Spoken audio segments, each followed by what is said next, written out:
السلام علیکم ورحمۃ اللہ وبرکاتہ۔ ذکی اللہ خان اشاعتی آفیشیل چینل میں آپ کا خیر مقدم ہے۔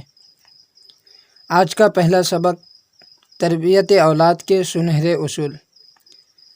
کسی بھی قوم کی ترقی کا دار و مدار اس کے نونہالوں کی تربیت پر ہوتا ہے، اس لیے کہ جہاں بہتر انداز سے تربیت دی جاتی ہے تو وہ قوم دیگر قوموں سے دینی، سیاسی اور سماجی ہر اعتبار سے آگے ہوتی ہے۔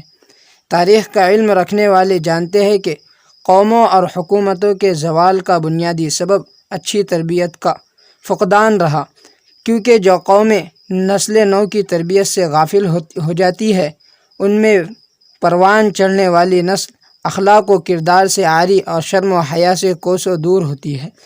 اور یہ بھی ایک حقیقت ہے کہ نسل نو کی تربیت میں اہم کردار والدین کا ہوتا ہے۔ والدین اپنی اولاد کو جس نہج پر ڈھالنا چاہے تو ڈھال سکتے ہیں۔ والدین کی بنیادی ذمہ داری ہے کہ وہ سب سے پہلے اپنی اولاد کو دوزخ سے بچانے کی فکر کرے، جس سے بچائے رکھنے کا خود خالق کائنات نے حکم دیا ہے۔ چنانچہ فرمایا، یا ایھا الذین آمنوا قوا انفسکم واہلیکم نارا وقودھا الناس والحجارہ، اے ایمان والو اپنے آپ کو اور اپنے گھر والوں کو اس آگ سے بچاؤ جس کا ایندھن انسان اور پتھر ہوں گے۔ اس آیت کریمہ سے معلوم ہوتا ہے کہ اپنی اصلاح کی فکر کے ساتھ ساتھ اپنے گھر والوں خصوصاً اولاد کی تربیت کی اصلاح کی کوشش بھی ضروری ہے۔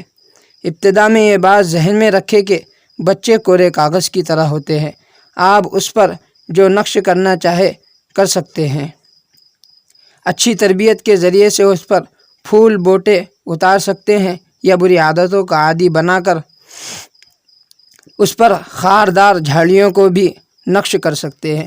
یہ سب کچھ آپ کے ہاتھ میں ہے، لیکن ساتھ ہی یہ بھی خیال رہے کہ آپ جو نقش کر رہے ہیں وہی تا عمر محفوظ رہیں گا اور یہی رنگ ان کے مستقبل کا فیصلہ کرے گا۔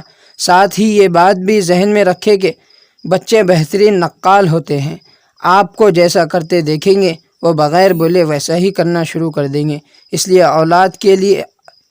اس لیے اولاد کے سامنے کوئی بھی کام یا بات کرنے سے پہلے اچھی طرح سوچ لے کہ اولاد کے لیے مفید ہے یا مضر ہے۔ السلام علیکم ورحمۃ اللہ وبرکاتہ۔